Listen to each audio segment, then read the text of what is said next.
घेबूला दिलं होतं आज 7 महिन्याचं वॅक्सिन आणि रात्री तिला झोपवणं म्हणजे भयंकर मोठा टास्क असतो.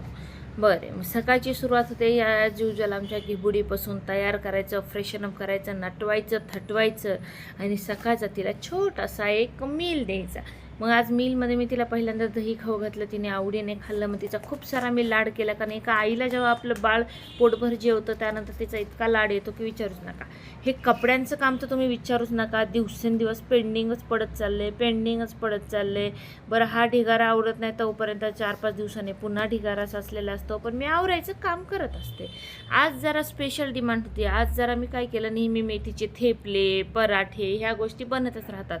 आज माझ्या डोक्यात आल्या मेथीच्या चांगल्या क्रिस्पी पुऱ्या बनवाव्या. असं आजकाल ना युनिक मला कुकिंगच्या गोष्टी सुचत चाललेल्या आहेत, ज्या मी बनवत चाललेली आहे. तर ह्याची जर तुम्हाला पूर्ण रेसिपी हवी असेल तर मला कमेंट करा, मी त्याचा सेपरेट व्हिडिओ अपलोड करेल. इतक्या सुंदर पुऱ्या फुगल्या होत्या आणि ट्रस्ट मी इतक्या टेस्टी झाल्या होत्या, विचारूच नका. बरं, मग हे कॅक्टस मी घेबूसाठी खेळायला म्हणून आणलेलं आहे.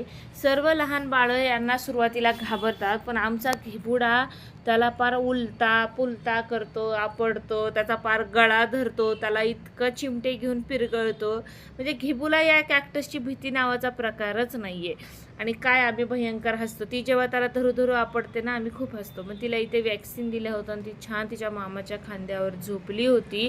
आणि याचा काही जास्त व्हिडिओ काढला नाही मी, कारण एकदम स्टेबल राहून ती आराम करत होती, मला करू द्या.